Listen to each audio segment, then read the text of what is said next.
నమస్తే, welcome to Telugu రాజ్యం. నేను సిరి. బిగ్ బాస్ సీజన్ 9 అసలు ఎట్లా స్టార్ట్ అయింది, ఇంతకీ ఈ సీజన్ 9లో వర్తబుల్ క్యాండిడేట్స్ వచ్చిండ్రా లేదా అనేది కూడా బాగా చర్చ జరిగింది స్టార్టింగ్లో. సో ఇప్పుడైతే సీజన్ ఎండింగ్లకి అయితే వచ్చేసింది కదా, మరి టాప్ 5 ఎవరు ఉన్నారో కూడా మనం చూస్తున్నాం. ఒక్కసారి చూసుకుందాం ఫస్ట్ నుంచి అసలు బిగ్ బాస్ 9 ఎట్లా నడిచింది ఏంది అని. ఇప్పటివరకు జెన్యున్గానే వాళ్ళు ఉన్నారా, లేకపోతే కొంచెం ఫేవరెటిజం ఏమన్నా జరుగుతుందా వాళ్ళకి మధ్య, లేకపోతే బిగ్ బాస్ కొన్నిసార్లు మనం చూసినాం కదా లాస్ట్ టైం ఏం జరిగిందో. సో ఈసారి కూడా అట్లా ఏమైనా జరిగే అవకాశాలు ఉన్నాయా ఏంటి అనేది మనం ఈరోజు అయితే డిస్కస్ చేసుకుందాం. సో ఈరోజు నాతో పాటు ఉంది ఎవరంటే మన కో యాంకర్ సంతోష్ గారు ఉన్నారు. సో లేట్ చేయకుండా మనం ఈ పోడ్కాస్ట్ని స్టార్ట్ చేసేద్దాం. హాయ్ సంతోష్. హాయ్ సిరి, ఎట్లున్నావు? మస్తున్నా. కానీ బిగ్ బాస్ లో విన్ ఎవరైతారన్న దానికైతే ఫుల్ టెన్షన్ తో ఉన్నా. విన్నర్ టెన్షనా? యా, ఎందుకట్లా? మాకు ఆర్మీస్ ఉంటాయి అబ్బా, ఫ్యాన్ ఆర్మీ. అబ్బో, ఏ ఆర్మీ ఉంది నీకు? నాకా, నేనైతే ఒక ఆర్మీకి అయితే ఒకటి సపోర్ట్ చేస్తా, ఇంకొకరికి సపోర్ట్ చేస్తా, అలా సపోర్ట్ చేస్తుంటాను. లైక్ ఎట్లా అంటే ఫస్ట్ నుంచి చూసుకుంటూ వస్తే ఈ సీజన్ మధ్యలో దాకా అయితే నేను తనుజాకి సపోర్ట్ చేద్దాం అనుకున్నా. ఎందుకంటే తన ఆట తీరు నాకు ఒకళ్ళపైన డిపెండ్ కాకుండా ఆడింది అనిపించింది. వన్స్ డిపెండ్ అవుతున్నప్పటి నుంచి నా డెసిషన్ని చేంజ్ చేసుకున్నా. అంటే నేను చూసినంత వరకు నువ్వు మిడ్ నుంచి అంటున్నావు డిపెండ్ అయిందని, కానీ నాకేమనిపించింది అంటే తను హౌస్లో ఫస్ట్ నుంచి కూడా బన్నీతోని నాన్న అని ఒక బాండింగ్, అండ్ కళ్యాణ్ తోని లైక్ ఫ్రెండ్షిప్ ఏంటనేది కూడా, అంటే మనం చూస్తున్నాం వాళ్ళిద్దరి మధ్యన ఒక friendship bond, more than friendship అని చెప్పొచ్చు. సో అట్లాంటి ఒక బాండ్ పెట్టుకొని ఎంతసేపు అటు నుంచి బన్నీ సపోర్ట్ లేకపోతే కళ్యాణ్ సపోర్టే వస్తుంది ప్రతిసారి కూడా. మొన్న ఒక ఎపిసోడ్లో కూడా కళ్యాణ్ ఒకటి మాట అంటాడు, తన దాకా వెళ్తే నేను నీ దాకా రావాల్సి వస్తుంది అని చెప్పేసి ఒక వార్నింగ్ లాగా ఇచ్చాడు. సో తన గేమ్ ఎప్పుడు ఆడింది తను? అంటే వేరే వాళ్ళ మీద డిపెండ్ అయ్యే ఉందంటారా ఇప్పటిదాకా? ఫస్ట్ నుంచి తను ఎప్పుడు తను ఆడలేదు. చాలా వరకు ఏడుస్తూనే ఉంది తను సీజన్ మొత్తం ఆల్మోస్ట్. అది స్ట్రాటజీ అమ్మా, గేమ్ స్ట్రాటజీ. అది ఏడవడమే, నవ్వడము, ఏడవడం గేమ్ స్ట్రాటజీ అది. ఇప్పుడు నువ్వు నా పైన నీకు కొంచెం జాలి పడాలి, ఎట్లా పడుతుంది నా పైన జాలి నీకు? అందుకే ఆమెని సీరియల్ యాక్ట్రెస్ అని చెప్పేసి సీరియల్ ఏడుపు కొంచెం తగ్గించుకో అని చెప్పేసి వచ్చిన ఆడియన్స్ కూడా చెప్పారు. అంటే ఇప్పటిదాకా వచ్చిందంటే ఓట్స్ పడితేనే కదా టాప్ 5లో ఉంది ఆమె. సో నాకు మాత్రం షీఈస్ నాట్ వర్తీ క్యాండిడేట్ అనిపించింది. అంటే తనుజ టాప్ 5లో వర్తబుల్ కాదు. ఎవరు ఉంటే బాగుండు అనిపించేది టాప్ 5లో? నాకు ఇంకా తినకన్నా ఎవరు గట్టిగా అనిపించారంటే సుమన్ శెట్టి గట్టిగా అనిపించాడు. బికాస్ తను హైట్లో తక్కువ ఉన్నా కూడా తన ఎఫర్ట్స్ చాలా ఉండేటివి. గెలవాలన్న కసి ప్రతి ఆటలో తను చూపెట్టింది నాకు బాగా అనిపించింది. వేరేస్ తనుజకు వచ్చేసరికి ఎప్పుడు చూడు ఎవరన్నా ఏదన్నా చేస్తే అరిచేస్తుంది వాళ్ళ మీద. ఎలా అరుస్తుంది అంటే అసలు మంచి అనిపించదు, అంత ఘోరంగా అరుస్తుంది ఆమె. సో నాకు సుమన్ శెట్టి ద బెస్ట్ అనిపించింది. అంటే టాప్ 5లో ఉండే క్యాండిడేట్, వర్త్ క్యాండిడేట్ అంటే ఆయనే. ఓకే, టాప్ 5లో వర్త్ క్యాండిడేట్ సుమన్ శెట్టిని పెట్టొచ్చు. What about demon Pavan? Demon Pavan is playing like, అంటే మొన్నటిదాకా పాపం రీతు హెల్ప్ చేసినట్టు అనిపించింది. రీతు వెనకాల హెల్ప్ చేసినట్టు కాదు, హెల్పే చేసింది. రీతు వెనకాల దాక్కొని ఆడిన ఒక క్యాండిడేట్ ఎవరు అని గట్టిగా మాట్లాడితే డెమాన్ పవనే. అసలు ఎట్లా అంటే ప్రతిదానికి డెమాన్ పవన్ అని పిలవాల్సిన అవసరం లేదు, రీతు పవన్ పవన్ అవసరం లేదు, రీతు అని పిలిస్తే డెమాన్ ముందు వస్తాడు. అది ఇది ఇప్పుడు టాస్క్ ఏమన్నా రీతుకి ఇచ్చినా కూడా డెమాన్ వెళ్ళి ఫస్ట్ సజెషన్స్ ఇస్తాడు. సో మాత్రం దానికి ఇద్దరు ఉండడం ఎందుకు? అంటే రీతు ఎలిమినేషన్ అయిన తర్వాత నాకు రీతు పోయినట్టు అనిపిస్తలేదు. పవన్ ని చూస్తా ఉంటే రీతు హౌస్ లో ఉంది అనిపిస్తుంది. ఎందుకంటే గేమ్స్ ఏ గేమ్ పెట్టినా, ఏ టాస్క్లు ఇచ్చినా వీళ్ళిద్దరు ఒకళ్ళు వీడికి సపోర్టు, ఈమె వాడికి సపోర్ట్ ఉన్నట్టే ఉంది. ఆ గేమ్స్ కూడా వాళ్ళు అంతే ఆడినలో. ఏదన్నా కావాలనుకుంటే ఆమె గెలవాలి అనే టైంలో కూడా డిమాండ్ని పిలిచి హెల్ప్ తీసుకున్న రోజులు కూడా ఉన్నాయి మన బిగ్ బాస్ హౌస్లో. నేను పవన్ కన్నా ఈ టాప్ 5లో రీతు ఉంటే బాగుండేది అని చెప్పేసి అనుకుంటున్నా. దీనిపైన మీరేమంటారు? రీతు ఏమైపోయిందంటే కొంత ఈ తనుజ లాగా సీరియల్ యాక్టింగ్ చేయడం స్టార్ట్ చేసింది. కూర్చొని అని చెప్పేసి ఏడవడం అట్లా, అవి కొంచెం ఓవర్ యాక్టింగ్ అనిపించాయి. ఆ ఓవర్ యాక్టింగ్ జనాలకు నచ్చలేదు అస్సలు. దానివల్లనే తనకి ఓట్స్ అనేవి చాలా తక్కువ పడిపోయినాయి. అండ్ ఇంకొకటి ఏంటంటే తనకి సపోర్ట్ చేస్తున్న కొంతమందిని తను పట్టించుకోలేదేమో అనిపించింది. కొన్నిసార్లు చూస్తే సంజన ఉంది యాక్చువల్గా తనకి సపోర్ట్ చేయడానికి మాట్లాడేది, కానీ వీళ్ళకి అది అర్థమయ్యేది కాదు. మనం చూస్తున్నాం కాబట్టి మనకు అర్థమయ్యేది, కానీ సంజనని తను ఎప్పుడు తక్కువ చేసి మాట్లాడేది. అది కొంచెం నాకు నచ్చలేదు రితు విషయంలో. అంటే ఏ విషయాల్లో? ఎప్పుడు? ఏ టాస్క్ అప్పుడు? టాస్క్ అని కాదు, ఎవ్రీ టైం. అంటే తను ఉంటే చాలు వీళ్ళకి ఏదో అడ్డు అన్నట్టు ఫీల్ అయిపోయేది. వేరే అది ఎక్కడైతే లైక్ లాస్ట్ మనం కొన్ని రీతి ఎలిమినేట్ అయ్యేదానికన్నా ముందు అంటే ఒక ఎపిసోడ్ చూసుకున్నట్టయితే సంజన ఒకటి చెప్తుంది, మీరిద్దరు అలా ఉండడం అన్కంఫర్టబుల్గా ఉంది, చూడడానికి కొంచెం ఇబ్బందికరంగా ఉంది అంటే దాన్ని అంత పెద్ద సీన్ చేసిండ్రు. యాక్చువల్గా సంజనాది కూడా ఇక్కడ తప్పు ఉంది. పర్సనల్గా వెళ్ళి చెప్పాల్సిన విషయం మన ఎలిమినేషన్ నామినేషన్ టైంలో చెప్పడం జరిగింది. సో నామినేషన్లో చెప్పకుండా తను ఫస్ట్ వెళ్ళి మాట్లాడినా బాగుండేది.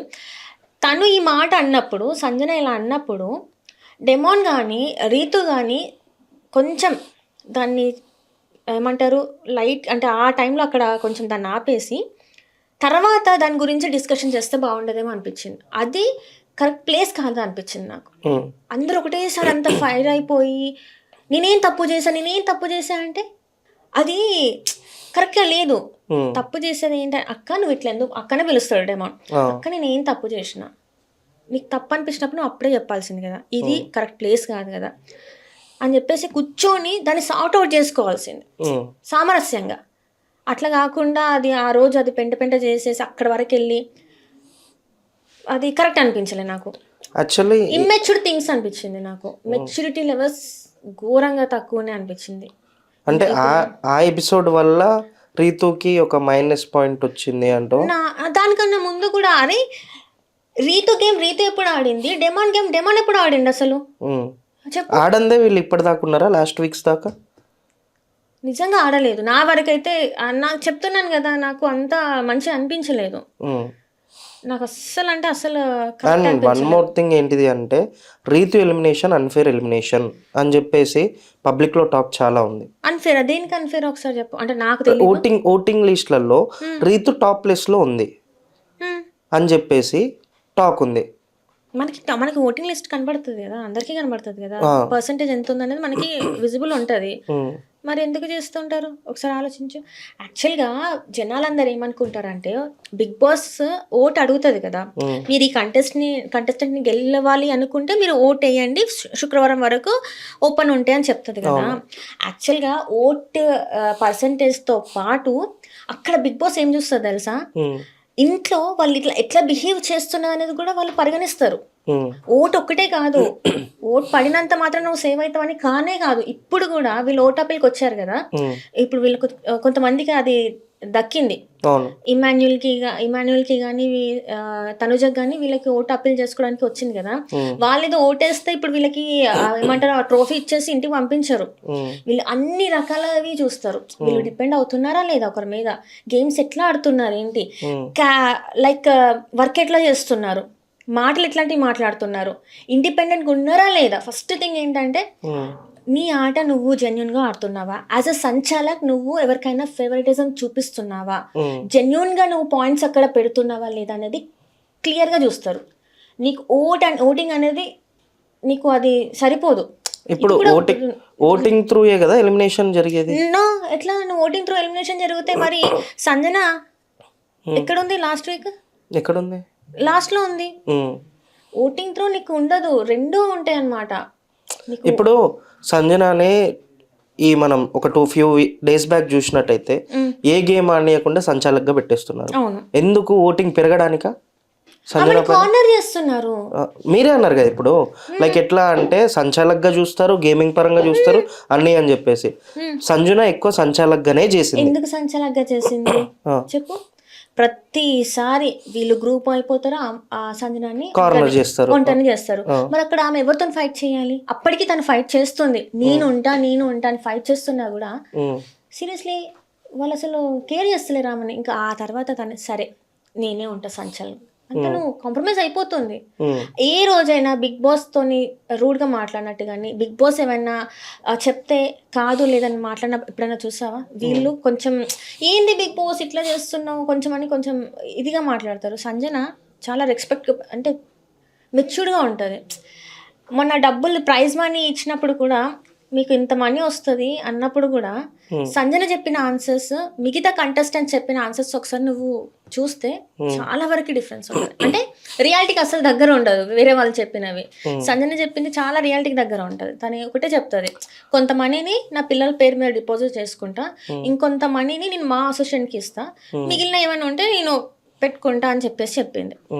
ఇంకా కొంతమంది అయితే ఏకంగా పిల్లల్ని అడాప్ట్ చేసుకుంటా అని చెప్పి పిల్లల్ని అడాప్ట్ చేసుకుంటా, ఇంకొంతమంది అయితే నేను వాళ్ళకి వీళ్ళకి ఇంత హెల్ప్ చేస్తా అండ్ వచ్చేవే 50 lakhs అలా టీడీఎస్ ఇవన్నీ కట్ అయిపోయిన తర్వాత మనకి చాలా తక్కువ అమౌంట్ వస్తుంది. పేరుకి మనకి అంత అమౌంట్ చూపెడతారు, అందులో వచ్చింది ఎంతవరకు మనకి యూజ్ అవుతుంది అనేది జెన్యున్గా మాట్లాడాలి కదా. ఎవరన్నా జెన్యున్గా మాట్లాడినట్టు అనిపించిందా నీకు? ఒకవేళ ఇదే క్వశ్చన్ మిమ్మల్ని అడిగితే మీరేమంటారు? ఇది 50 lakhs వస్తే మీరు ఏం చేస్తారు? 50 lakhs వస్తే ఏం చేస్తానా, నేనైతే ఖచ్చితంగా ఒక ఇల్లు పర్చేస్ నేను తీసేసుకుంటా. ఫస్ట్ నాకు 50 lakhs వచ్చినా కూడా ఎంత అయితే కట్ అవుతుందో ఆ కట్ అయిన తర్వాత నాకు ఇచ్చే అమౌంట్ ఏదైతే ఉంటుందో నేనైతే పూర్తిగా నేను నా మీద ఇన్వెస్ట్ చేసుకుంటా. అది మీ ఇన్నర్ ఫీలింగ్, మీరు ఏం చేయాలనుకున్నారు కాబట్టి మీకు అనిపించింది మీకు చెప్పారు. హౌస్లో కూడా వాళ్ళకి ఏది అనిపించిందో అది చెప్పుకుంటూ వచ్చారు. అది కరెక్టా, అది జెన్యున్ గా లేదనే పాయింట్ ఆఫ్ చేయడం కరెక్ట్ కాదు కదా. సరే అయితే ఇప్పుడు 50 lakhs అమౌంట్లో ఒక 30% మనం ట్యాక్సెస్ రూపంలో కట్ చేస్తారు కదా, ఎంత అమౌంట్ మనకి చేతికి వస్తుంది? 30% కదా, ఎంతో పర్సెంట్ అయితే కట్ అవుతుంది. అన్ని పోయి ఒక 30 lakhs చేతికి వచ్చినాయి అనుకోండి. దాంతో మనం ఏం చేయగలుగుతాం అంటే ఒక చిన్న మనం ఖర్చులు లెక్కలు వేసుకుంటాం కదా, మన దగ్గర ఇంత మనీ ఉంది, ఇంత ఖర్చు చేస్తాం, ఇంత సేవింగ్ చేస్తాం అనేది ఉంటుంది. మరి అంత క్యాలిక్యులేషన్స్ లేకుండా ఉన్నారా వాళ్ళు అని నేను అనేది. అది మనం లాస్ట్ టైం బిగ్ బాస్ లో పల్లవి ప్రశాంత్ విన్నర్ అయ్యారు. ఎగ్జాక్ట్లీ నువ్వు చెప్పు, నేను చెప్తా ఆన్సర్. పల్లవి ప్రశాంత్ విన్నర్ అయ్యాడు. ఈ అమౌంట్ తో ఏం చేస్తావు అని అడిగితే పల్లవి ప్రశాంత్ ఆన్సర్ ఏమి ఇచ్చాను? పల్లవి ప్రశాంత్ తిక్కలోడు సీరియస్గా.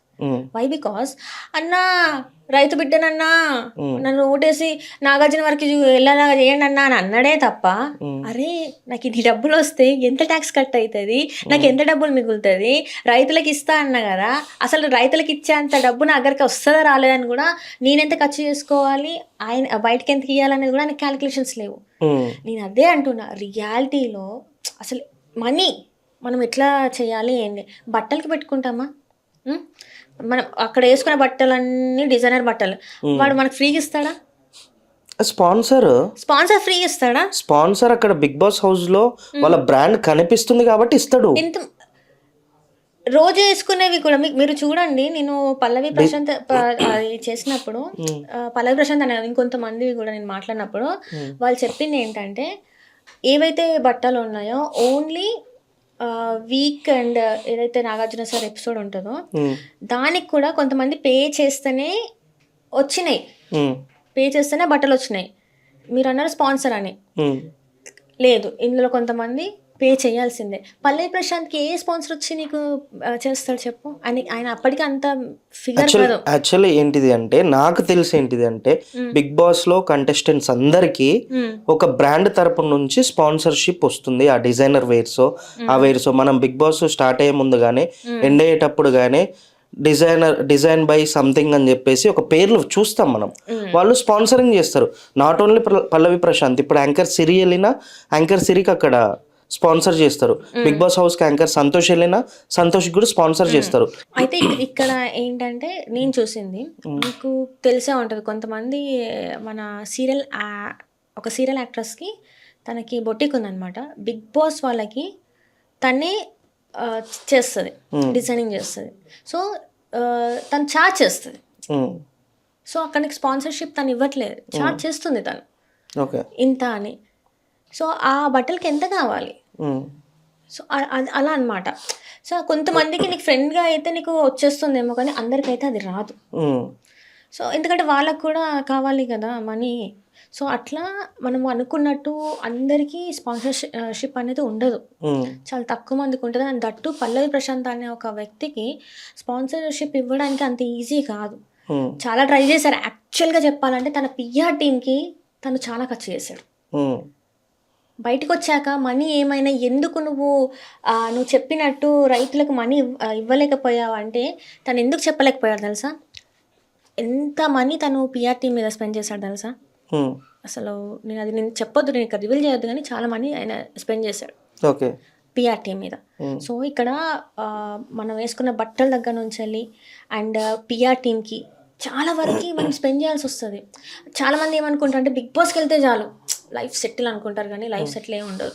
ఇంకా వెనకాల మనకి బ్యాగేజెస్. అదేలే ఇప్పుడు బిగ్ బాస్ విన్నర్ ఇప్పటిదాకా సీజన్ 9 ఇది. ఈ 8 సీజన్ విన్నర్స్ ఇప్పటిదాకా కనిపిస్తూనే లేరు. వాళ్ళకి ది బెస్ట్ ఆఫర్స్ వచ్చినాయంటే అవి కూడా కనిపిస్తలేవు. వాళ్ళకన్నా ఇంకా వాళ్ళ బిగ్ బాస్ లో ఎంటర్టైన్ చేసిన వాళ్ళు ఇంకా బాగున్నారు. విన్నర్స్ ఎవరు టక టక టక టక టక విన్నర్ పేర్లు చెప్పినా ఓ విన్నర్ అయినా అవునా. మనము ఫస్ట్ ఎపిసోడ్ చూసుకుంటే జూనియర్ ఎన్టీఆర్ గారు హోస్ట్ చేశారు. Siva Balaji is the winner title holder. ఎక్కడున్నాడైనా? అదే కదా, ఎక్కడున్నాడైనా? కౌశల్ మండ సెకండ్ సీజన్ 3 ఎవరు మన వీళ్ళు అనుకుంటా, రాహుల్ సిప్లిగంజ్ సీజన్ 3 కాదు విన్నర్. సో ఇట్లా చూసుకుంటే ఇప్పుడు రాహుల్ సిప్లిగంజ్ ఒకడే అనుకుంటా కొంచెం కనిపిస్తుంది మనకి. బిగ్ బాస్ విన్నర్ కాకముందు కూడా Rahul Sipligunj celebrity. Why? Because ఆయన ఫోక్ సాంగ్స్లలో చాలా అప్పటికి బయటికి వెళ్ళిన సాంగ్స్, హిట్ అయిన సాంగ్స్ చాలా ఉన్నాయి. ఇప్పుడు ఆయన బిగ్ బాస్ విన్నర్గా ఇప్పుడు బయట కనిపిస్తలేడు. ఆయన సాంగ్స్ వల్లే ఆయన బయట కనిపిస్తున్నాడు. అండ్ ఎందుకు మన అగ్ని పరీక్షలో నవదీప్ బిగ్ బాస్ లో విన్ అయిన వాళ్ళకి లైఫ్ ఉంటది అనుకుంటున్నావా అనే క్వశ్చన్ కూడా అడిగిండు. ఎందుకు అంటే బిగ్ బాస్ లో సరే ఉండొచ్చు ఉండకపోవచ్చు, దాని గురించి మాట్లాడటం ఓకే. యా, పల్లవి ప్రశాంత్ చెప్పిండు ఆ అమౌంట్ అనేది 50 lakhs వస్తే రైతుల మీదే ఖర్చు పెడతా అన్నాడు. అట్లనే ఏం చేస్తావు అని క్వశ్చన్ చేసినప్పుడు, కంటెస్టెంట్ని ఏం చేస్తావు అని క్వశ్చన్ చేసినప్పుడు అంత మనీని నేను ఇది చేస్తా అన్నోళ్ళు ఖచ్చితంగా చేస్తారా? చెయ్యరు. ఎందుకు? అక్కడ క్యాలిక్యులేషన్స్ అవి ఇవి వాళ్ళకి తెలియదు. తెలిసినాక వాళ్ళు అట్లా ఎందుకు చెప్తారు? నువ్వు వన్స్ ఒకసారి అరే ఒక్కటే చిన్న లాజిక్, నీకు మంత్లీ ఇంత సంపాదన వస్తుంది, లైక్ నీకు శాలరీ వస్తుంది. ఆ శాలరీ వస్తుంటే నీ ఖర్చులు ఏంది, నీ ఈఎంఐ లేంది, నీ రెంట్ లేదని నువ్వు క్యాలిక్యులేట్ చేసుకోకుండానే ఉంటావా? చేసుకోకుండా ఉండనే ఎంత వస్తుందా, వచ్చిన తర్వాత చూసుకుందాం అనుకుంటావా? క్యాలిక్యులేట్ అయితే చేసుకుంటావు కదా, చేసుకొని దానికి తగ్గట్టు నీ ప్లాన్లు ఉంటాయి. అప్పుడే కదా నీకు ఎంత ఖర్చు అవుతుంది ఏంటనేది తెలిసేది. అప్పుడు ఈ అమౌంట్ ఇంత సేవ్ అవుతుందని నీకు లాస్ట్కి అర్థమవుతుంది. అదే నీకు ప్లానింగ్ లేకపోతే ఇది చేసేస్తా, అది చేసేస్తా, ఇవి కొనేస్తా, ఆ బ్రాండ్ బట్టలు కొంటా, ఈ బ్రాండ్ షూస్ కొంటా అని అనిపిస్తుంది. తీరా నీకు చేతిలోకి అమౌంట్ వచ్చినాక అర్థమవుతుంది నువ్వు అది అసలు కొనగలుగుతావా లేదా అని, పెట్టగలుగుతావా లేదా అనేది. సో వాళ్ళు రియాలిటీలో లేరు. ఫస్ట్ థింగ్, బిగ్ బాస్కి వెళ్ళేటప్పుడు ప్రతి ఒక్క కంటెస్టెంట్స్కి ఒక అగ్రిమెంట్ తీసుకుంటారు తెలుసా? అగ్రిమెంట్ తీసుకునేటప్పుడు వన్స్ విన్నింగ్ ప్రైజ్ ఎంత, ఆ విన్నింగ్ ప్రైజ్ కూడా సమ్ ఇంత ట్యాక్స్ కట్ అయ్యి వస్తుంది అని చెప్పేసి అగ్రిమెంట్లో ఉంటుంది. అగ్రిమెంట్లో ఉంటుంది కదా. అది తెలిసి వీళ్ళు చెప్తున్నారని చెప్పేసి చెప్పట్లేరని చెప్పేసి మీరు అంటున్నారు. నేను తెలిసే చెప్తున్నారని చెప్పేసి అంటున్నా. అయినా ఇచ్చిన మాట చెయ్యరు అనైతే ఖచ్చితంగా ఉంటా నేను. ఎందుకంటే నాకు ఎగ్జాంపులే పల్లవి ప్రశాంత్. చెయ్యరు, అదే చెప్తున్నా కదా. వాళ్ళకి ఏంటంటే ఆ టైంకి వాళ్ళు చెప్పిన మాటలు తేనెలకి కనిపించేసి స్వీట్గా అనిపించాలి ప్రజలకి. సో ఆ సానుభూతితోనే మాకు 4 ఓట్లు ఎక్కువ రావాలని చెప్పేసి వాళ్ళు చేస్తారే తప్ప రియాలిటీలో నిజంగా తనెవరు జవాన్ కళ్యాణ్ తను ఏమన్నాడంటే నేను అడాప్ట్ చేసుకుంటా అన్నాడు. అడాప్ట్ చేసుకోవడం అంత ఈజీయా? అడాప్ట్ చేసుకోవడం అంటే పిల్లల్ని అడాప్ట్ చేసుకుంటా అన్నాడా? పిల్లల్ని అడాప్ట్ చేసుకొని వాళ్ళ చదువులకైనా ఏదైనా కూడా నేను పెడతా అని అన్నాడు. సో నువ్వు ఒక 50 lakhs అంటే ఇంత అమౌంట్కి నువ్వు చేసుకుంటా అంటే అట్లా నిజంగానే చేసుకోవాలంటే చాలా చాలా మంది చేసుకునే అవకాశం ఉంటుంది కదా. Adoption is not a easy thing. అంటే అది మేల్ ఆర్ ఫీమేల్, ఒక కిడ్నీ మనము తీసుకున్నామంటే వాళ్ళ చదువులకే కావచ్చు, దేనికే కావచ్చు, దాని ఫుడ్, బట్టలు ఏదైనా కూడా చేయాలి అంటే చాలా ఖర్చుతో కూడుకున్న పని. సో అంత ఈజీగా నేను అడాప్ట్ చేసుకుంటా అని చెప్పలేని పరిస్థితులు ఇప్పుడున్న ఖర్చులకు చూస్తే, నేను అనేది ఇప్పుడున్న ఎక్స్పెన్సెస్ చూసి చెప్తున్నా ఈ మాట నేను. సో అంత ఈజీ కాదు. సో అందుకే తను 3 పిల్లలు అని అన్నాడు. సింగిల్ కిడ్ కాదు, 3 పిల్లలు అనేసరికి నాకు అది కొంచెం జెన్యూన్ అనిపించలేదు. అదనమాట. నాకేంటంటే వాళ్ళు ఎవరు మాట్లాడినా నాకు అండ్ ఇమాన్యుల్ మాట్లాడింది ఓకే అనిపించింది. ఏంటంటే ఇప్పటి వరకు అంటే మేము కరెక్ట్ అయిన ఇదిలో పెరగలేదు, మాదంతా డైలీ వేజెస్ మీద బతికినాం. సో అప్పులు ఎక్కువ ఉన్నాయి, అప్పులు ఇప్పటివరకు కొంచెం తీర్చేసినాం, ఇంకొన్ని అప్పులు ఉన్నాయి తీర్చాలి, నేను తీర్చేసిన తర్వాత మిగిలినవి మా ఇంట్లోకి నేను చేస్తా అని చెప్పేసి మాట్లాడాడు. అది కూడా బాగానే ఉంది, ఎందుకంటే మన ఇంట్లో కంటే మన మీద మనం ఇన్వెస్ట్ చేసుకున్నట్టే అవి. ఈ వేరే ఎక్కడైతే నేను సొసైటీకి ఇది చేస్తా అది చేస్తా అని చెప్పింది మాత్రం నాకు అది కొంచెం అనిపించలేదు. ఈవెన్ మన తిను కూడా ఎవరు డిమాండ్ పవన్ కూడా చెప్పిండు ఇల్లు కట్టాలి అన్నాడు. మరి చూడాలి నిజంగా అవుతుందా అవ్వదా అనేది. ఎందుకంటే ఇంతకుముందు చూస్తే తను కూడా సోహెల్ కూడా కొన్ని మాటలు చెప్పాడు, మనీ వస్తే ఇట్లా అట్లా చేసేస్తా అది ఇది అని చెప్పేసి. ఈ రోజు ఎక్కడ ఉన్నారు వీళ్ళందరూ, ఎక్కడ ఉన్నారు వీళ్ళందరూ, ఎటు పోయినరు? ఇలా ఓన్లీ బిగ్ బాస్ సీజన్ వచ్చినప్పుడు మాత్రం ఆ గెస్ట్లని సెలబ్రిటీస్ని పిలుస్తారు కదా, ఆ టైంలో వచ్చి కనబడుతున్నారు, మిగతా టైంలో ఎక్కడ ఉన్నారు వీళ్ళు? అంటే వీళ్ళు ప్రైజ్ మనీనే ఇట్లా చేస్తా అంటున్నారు, కానీ వీళ్ళు ఒక వీక్ లో ఉన్నందుకు ఒక కంటెస్టెంట్స్ కి ఇంత అని చెప్పేసి ఒక రెమ్యునరేషన్ ఉంటది. ఆ రెమ్యునరేషన్ ని మాత్రం వీళ్ళే, అది వాళ్ళే ఆబ్వియస్లీ విన్నింగ్ అమౌంట్ మాత్రమే ఇస్తా అని చెప్పేసి క్లారిటీగా చెప్తున్నారు. లైక్ ఇట్లా అడాప్ట్ చేసుకుంటా మా ఫ్యామిలీకి చూసుకుంటా అని చెప్పేసి అంటున్నారు. ఓకే యా, ఫైనల్గా విన్నింగ్కి వస్తే ఎవరు విన్ అయ్యే ఛాన్సెస్ ఎక్కువ ఉంది? My vote goes to Sanjana. Sanjana నేను కూడా విన్నా. సంజున అని ఎందుకు అంటున్నారు? సంజున అది జస్ట్ సంజున సెల్ఫ్ రెస్పెక్ట్ అనే పాయింట్ పట్టుకొని ఇక్కడ దాకా వచ్చేసింది అంట. వాట్ దీనిపైన ఏంటి మీ answer? It's not about self respect. నేను చెప్పేది ఏంటంటే మన దాంట్లో మనము పుట్టి పెరిగిన దాంట్లో మన సొసైటీలో ఒక అమ్మాయి జన్మనిస్తుంది ఒక బిడ్డకి అంటే జన్మనిచ్చిన తర్వాత 6 months వరకు తనని చాలా జాగ్రత్తగా ఉండాలి అని చెప్తారు. మదర్ అండ్ చైల్డ్ ఇద్దరు జాగ్రత్తగా ఉండాలని చెప్తారు. అలాంటిది తన 5 month కిడ్ని వదిలేసి తను వచ్చింది అంటే అప్పటికి తను బాలింతలాగానే, అర్థమైందా? అలాంటి ఒక అమ్మ వచ్చి తన కుటుంబం కోసం ఫైట్ చేస్తుంది ఆమె ఇక్కడ వితౌట్ ఎవరి సపోర్ట్ లేకుండా. నువ్వు స్టార్టింగ్ నుంచి చూడు, అసలు గేమ్ స్టార్ట్ చేసింది సంజన. ఇంట్లో లాట్ ఆఫ్ ఎనిమీ, అంటే ఎవరు చూసినా ఆమెను ఎనిమి లెక్కనే చూస్తారు. ఒక ఇమాన్యుల్ తప్ప అందరు ఎనిమిసే తనకి, ఎవరు సపోర్ట్ చేసేవాళ్ళు కాదు. ఇప్పటివరకు తన గేమ్ తనే ఆడింది. సంచలనంగా తను ఏదైనా చేసిందంటే కరెక్ట్గా చేసింది. ఆఖరికి తనని ఆ ట్రయాంగిల్ విషయంలో ఎంత బ్లేమ్ చేయాలనుకున్నారు? హౌస్ మొత్తం ఆమెకు ఆపోజిట్గా ఉంది, కానీ తన స్టాండ్ తనే తీసుకుంది. బిగ్ బాస్ ఇది ట్రయాంగిలే, ఇది ట్రయాంగిలే, నేను ఏదైతే నేను ఫస్ట్ చెప్పినో ఆ మాట మీద నేను స్టాండ్ తీసుకొని ఉన్నా అని చెప్పేసి తను అదే మాట మీద ఉంది. నాగార్జున సార్ వచ్చేసి అదే మరి ఓకే అదే కరెక్ట్ అని చెప్పేసి చెప్పాడు కదా. ఎక్కడ తను తప్పు చేసింది? తను తప్పు చేసిందంటే ఏది తప్పు చేసిందంటే ఫుడ్ ఏదైతే 7 గుడ్లు తింది చూడండి, అది ఒక్కటి మాత్రం కొంచెం వాళ్ళ ఫుడ్ వాళ్ళకి లేకుండా చేసింది. అది ఒక్కటే. తనకి ఎక్కడ ఏ మిస్టేక్ చేసింది చెప్పు? టాస్క్లు ఇస్తే షీఈస్ ద ఫస్ట్ క్యాండిడేట్ నిల్చుంటుంది అక్కడ, నేను చేస్తా అని చెప్పేసి భయపడకుండా. జైల్లో పెడితే కూడా తనకు ఆ టాస్క్ ఇస్తే ఎంత నీట్గా చేసి పెట్టింది. 0లో ఉన్న ఆమె బోర్డు మీదకి వచ్చింది ఆ టాస్క్తోనే. మిగతా వాళ్ళు వీళ్ళైతే సింపుల్గా మాట్లాడుకుందాం. తనుజకి పవన్ ఉన్నాడు, మన ఎవరు భరణి ఉన్నాడు, డిమోన్కి రీతు ఉంది, సంజనకి ఎవరు ఉన్నారు? ఇమాన్యుల్ కూడా పక్కకి తప్పుకున్నాడు కదా. చెప్పు, ఒక ఆమె తనది ఎలా ఉన్నా కూడా తన బాడీ కావచ్చు. ఇంకొకటి ఏంటంటే ఇట్లా 5 months కిడ్ ఉంటే 1 year వరకు కూడా వాళ్ళకి ఆకలి ఎక్కువ వేస్తూ ఉంటారు. అందుకే 7 గుడ్లు తిందంట. అట్లాని కాదు నేను చెప్తున్నా, ఫుడ్ ఉంటుంది అది హ్యూమన్ బీయింగ్. అంటే అమ్మాయిలో ఒక బర్త్ అయిన తర్వాత చాలా చూడాలి. నువ్వు మన సైన్స్ ప్రకారం కూడా చాలా చాలా ఉంటాయి. అవన్నిటిని తను మెయింటైన్ చేస్తూ వీళ్ళందరితో ఫైట్ చేస్తూ అక్కడ ఏ గొడవలు అయినా కూడా తను ఫేస్ చేస్తూ ఇక్కడ వరకు వచ్చింది. ఇంత ఎవరు ఫేస్ చేశారు చెప్పు? ఏ కంటెస్టెంట్ ఫేస్ చేశారు చెప్పు? అవునా కదా? ఎందుకంటే మన ఇంట్లో ఒక బాలింత ఉందంటే మనం ఎంత జాగ్రత్తగా చూసుకుంటాం. అరే చల్లీలలో కాలు పెట్టకు, ఇట్లా ఉండు అట్లా ఉండు, ఈ కేర్ వేసుకో, ఈ బట్టలు వేసుకో, ఇట్లా ఉండు అని చెప్పేసి చెప్తాం కదా. ఈమెకి ఎవరన్నది కన్సిడర్ చేసిండ్రా ఒక్కరైనా? అరే నువ్వు ఎంత చిన్న పిల్లని వదిలేసి వచ్చినావు, నువ్వు కొంచెం హెల్తీగా ఉండు, నువ్వు కొంచెం తిను, ఎవరన్నా ఒక్క ముద్ద ఆమెకి పెట్టిన ఎక్స్ట్రాగా. నేను ఇప్పుడు చెప్తాను, ఒక ఎగ్జాంపుల్ చెప్తా మీకే. లైక్ ఎట్లా అంటే, నీ దగ్గర నువ్వు చాలా ఆకలితో ఉన్నావు, మీ దగ్గర ఫుడ్ ఇంతే ఉంది, అది తిన్నా మీకు ఆకలి తీరదు, కానీ వేరే వాళ్ళు కూడా ఆకలితో ఉన్నారు, ఆ ఫుడ్ అతనికి ఇస్తారా, మీరే తింటారా?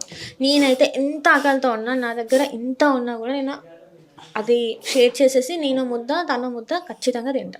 నా మెంటాలిటీ అది. మీ మెంటాలిటీ అది. ఇఫ్ ఇన్ కేస్ మీరే బిగ్ బాస్ హౌస్ లో ఉన్నారు, ఇక్కడ సంజన గురించే మాట్లాడుకుంటున్నాం ఇప్పుడు. సంజన గారు ఉన్నారు, సంజన గారు బాలెంత ఇట్లా బేబీ జన్మనిచ్చి ఒక 5 months తర్వాతే వచ్చేసింది బిగ్ బాస్ లో అని చెప్పేసి, ఆ జాలితో టైటిల్ విన్నర్ నువ్వు, నాకు టైటిల్ వద్దు అని చెప్పి సంజనకి ఇవ్వగలుగుతావు? Title is different and food is different కదా.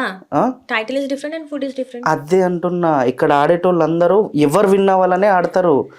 అయ్యయ్యో, మీరు నా మాటల్ని మీరు అర్థం చేసుకోలేదు. యాక్చువల్గా గేమ్ వైజ్గా ఆమెతో మీరు ఎంతైనా ఆడండి, నేను చెప్పేది అది.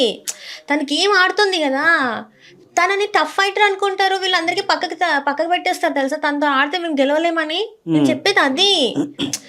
ఇక్కడ ఏంటంటే ఏ ఒక్కరు కూడా, ఈవెన్ అమ్మాయిలు కూడా ఆలోచించలేదు అంటున్నా నేను. టైటిల్ విన్నర్ కోసం ఖచ్చితంగా ఫైట్ చేయి నువ్వు, ఆమెతో ఫైట్ చేయి, నువ్వు టఫ్ ఫైట్ ఇవ్వు, నేను కాదనట్లేదు. ఇవి కొన్ని హ్యుమానిటీ గ్రౌండ్స్ అనేవి కొన్ని ఉంటాయి, అది గేమ్ అయినా ఏదైనా కూడా, ఈవెన్ వార్లో కూడా మనం ఖచ్చితంగా అది ఉండాలి. అది లేకుండా నువ్వు వార్కి వెళ్ళినా గేమ్ ఆడినా వేస్టే. కొన్నిసార్లు మనకి ఎవరికైనా కాలు తాకినప్పుడు మనం ఇలా అంటాం, ఎందుకంటాం? వాళ్ళు ఎవరు కూడా మనకు తెలియదు, సారీ చెప్తాం. ఎందుకు చెప్తాం? ఎందుకు అంటే అది పొరపాటున తాకింది కదా. ఏ రోజైనా అలా ఎవరైనా ఉన్నారా హౌస్లో? నేను సంజన విషయం అని కాదు, ఎవరైనా చేసి ఉంటే కొన్ని ఫిజికల్ టాస్క్లు ఉంటాయి కదా, ఆ టాస్క్లో చేయి తాకుతుంది, కాలు తాకుతుంది. అప్పుడు అది అయ్యో నా కాలు తాకింది, చేయి తాకింది అని చెప్పి అక్కడ మొక్కలేం కదా. అక్కడ మొక్కమన్నట్లే, అట్లీస్ట్ అది అయిపోయిన తర్వాత అయినా ఎవరైనా జెన్యున్ గా వెళ్ళి పక్కన వాళ్ళకి రీతుడేమో అని చెప్పకు ప్లీజ్, అది పక్కకు పెట్టు. మిగతా వాళ్ళే, నువ్వు వాళ్ళ గురించి వద్దు, మిగతా వాళ్ళది ఎవరైనా. బిగ్ బాస్ లో ఇప్పుడు బిగ్ బాస్ కంటెస్టెంట్స్ లో మగ వేరు ఆడ వేరు అంటే లేదు, నేను అసలు అనను. ఎందుకంటే వర్త్ కాబట్టే బిగ్ బాస్ కి వస్తారు వాళ్ళు. టాప్ 5 దాకా వచ్చారు అంటే, జనాలు ఓటేసేటోళ్ళు టాప్ 5 దాకా ఓటేసి తీసుకొచ్చారు అంటే వాళ్ళు టాప్ 5 క్యాండిడేట్స్ కాబట్టి. ఇప్పుడు మనం లేడీస్ తో ఫిజికల్ టాస్క్ ఆడిన తర్వాత గెలిచి విన్ అయ్యి బాధపడమంటారా? అయ్యో నేను లేడీ పైన విన్ అయినా అని చెప్పేసి ఎందుకు బాధపడాలి? అదే అంటున్నారు కదా, మరి గేమ్ ఆడిన తర్వాత ఇట్లా అనుకో అని చెప్పేసి. నేను అరే దెబ్బ తాకింది అనుకో, కాలు చేతులు తాగడానికి గురించి కాదు, దెబ్బ తాకినా కూడా వాళ్ళు కేర్ చేయట్లేదు. అరే నువ్వు మళ్ళీ మొహం చూసుకోవాలి కదా, నేను అనేది అది. ఇప్పుడు మనకి మంచి ఇది ఉండాలి, ర్యాపో ఉండాలి. ఎందుకంటే మనం ఇన్ని రోజులు గడపడానికి వస్తున్నాం ఒక హౌస్ లో. మన వాళ్ళని అందరికి కొత్త మొహాలు, అసలు పరిచయం లేని మొహాలు. అంటే వాళ్ళకి బయట ఉంటుంది, కానీ లోపలికి వచ్చినాక అసలు మాకు తెలియదు అని చెప్పుకుంటారు, అది వేరే విషయం. సో వాళ్ళతో ఉండాలి. అసలు నీ అనేవాడు అక్కడ ఉండడు. ఎవడు అమ్మ ఉండదు, నాన్న ఉండడు, అక్క చెల్లి తమ్ముడు ఎవడు ఉండడు, బాయ్ ఫ్రెండ్ ఉండడు, గర్ల్ ఫ్రెండ్ ఉండదు. మొత్తం కొత్త ఫేసులతోనే ఉండాలి. ఎట్లా ఉండాలి? కొంచెం మంచిగా మాట్లాడుతున్నాయి కదా. లేదు నేను హార్ష్, నేను ఇంతే అంటే మాస్క్ మ్యాన్ ఏమైపోయాడు ఆయన అది చూస్తే నిజంగా ఎట్లా ఉండే. కామనర్గా వచ్చిండు, అగ్ని పరీక్షల నుంచి వచ్చిండు, నేను ఉండలేని సామ్య అని చెప్పేసి మాట్లాడిండు. ఎంత ఉంటుందంటే అక్కడ మనం అంటే పడేవాళ్ళు ఉండరు, ఎవరన్నా అంటే మనం తీసుకునేలా కూడా ఉండదు. సో ఎట్లా ఉండాలంటే అందరితో కలిసిపోవాలి అని నేను అనుకుంటా. అంటే నీ ఒపీనియన్ ఎట్లుందో నాకు తెలియదు. నాకు ఎట్లా అంటే నాకు ఖచ్చితంగా నాకు నలుగురు కావాలి, అంటే నాకు నలుగురితో మంచి బాండింగ్ ఉండాలని నాకు అనిపిస్తుంది. సంతోష్ ఒకటే మాట, సంతోష్ ఇంతమందిని చూసావు, కవర్నర్స్ వచ్చిండ్రు, 5 స్ట్రాంగ్ వచ్చిండ్రు, ఇప్పుడు టాప్ ఫైనల్లో 5 members ఉన్నారు. అంటే టాప్ 5 ఫైనలిస్ట్లు ఎవరు అన్నట్టుగా 5లో ఉన్నారు. అది అల్టిమేట్గా నెంబర్ 1 పొజిషన్లో ఎవరు అనేది వీళ్ళు ఫైట్, అంటే వీళ్ళకి కొన్ని టాస్క్లు జరుగుతున్నాయి. నీకేమనిపిస్తుంది? విన్నర్ కిందికి చూస్తే బిగ్ బాస్ టైటిల్ ఈసారి సీజన్ 9 విన్నర్ ఎవరు అంటే, నేను అండ్ బయట తెలుసుకున్న దానికి నేను నా అభిప్రాయం చెప్తున్నాను, ఇమాన్యుయల్ అయితే విన్ అవుతాడు అనుకుంటా, ఖచ్చితంగా అనుకుంటున్నా. ఇమాన్యుయల్ ఓకే. ఎందుకు తను కామెడీ చేస్తాడన్నా? అన్నీ చేశాడు కదా, గేమ్ ఆడిండు, ఇమిటేట్ చేసిండు, కామెడీ చేసిండు, నవ్విచ్చిండు. ఏ టాస్క్ చేయకుండా ఉన్నాడు ఇమ్మాన్యుయల్ చెప్పండి. ఈ టాస్క్ అంటే ఎక్కువ తను అసలు నామినేషన్స్లోకి రాలే. తను ఎంత మైండ్ గేమ్ ఆడిన అందరితోని. మ్మ్. చిన్న చిన్న వాటికే నామినేషన్స్ ఇస్తారు. Strategy, mind game. నువ్వు బిగ్ బాస్లో సస్టైన్ అవ్వాలంటే 6 weeks రాలేదు. 6 or 9 weeks అదే చెప్తున్నాం కదా, నువ్వు బిగ్ బాస్లో సస్టైన్ అవ్వాలి, నేను విన్నర్ కావాలి అనుకుంటే ఐదర్ యూ యూస్ బ్రెయిన్, లేకపోతే టాస్క్లో ఫిట్గా పర్ఫామ్ చేయి. అట్లా చేస్తేనే కదా బిగ్ బాస్ విన్నర్ అయ్యేది. So my vote is for Sanjana. సీరియస్గా నాకైతే తను అసలు ఎట్లా అంటే నిజంగా మంచి టఫ్ ఫైట్ ఇస్తుంది. ఒక ఆడపులి సింగం. ఫర్ మీ నాకు తనలో చాలా ఇలాగ అనిపిస్తుంది. ఉమెన్ అంటే ఇట్లా ఉండాలనిపిస్తుంది. తను ఎందుకు మీరు ఉమెన్ అని చెప్పేసి ఉమెన్కి సపోర్ట్ చేస్తున్నారా? See not like that. అప్పుడు మా ఫస్ట్ సీజన్లో శివబాలాజీకే సపోర్ట్ చేస్తాను నేను. అప్పుడు మీరు కిడ్ అయ్యి అనుకుంటా. అట్లాని కాదు. సో ఇంకా కిడ్ అంటే ఇంకా ఆ టైంలో మరి ఇంకా నేను వేరే వాళ్ళకి చేయాలి కదా. టీన్స్లో ఉన్నాం అంటే ఆ టైంలో కొంచెం అప్పుడప్పుడే మెదడు పనిచేస్తుంది కాబట్టి అప్పుడు ఇంకా వేరేలాగా ఉండేది కదా. అవ్వలేదే మరి. ఓకే సరే, మన ఇద్దరే డిస్కషన్. నేనైతే ఇమ్మాన్యుయల్ సపోర్ట్ అంటున్నా, నువ్వు సంజన. ఓకే, దేఖ్లేంగే. యా, ఈరోజు అయితే ఒక మంచి డిబేట్ జరిగింది బిగ్ బాస్ పైన. రేపటి ఎపిసోడ్లో ఎవరు విన్నింగ్ ఛాన్సెస్ ఎక్కువ ఉన్నాయి దానిపైన మాట్లాడేసుకుందాం. Until then keep watching Telugu Rajyam. Bye.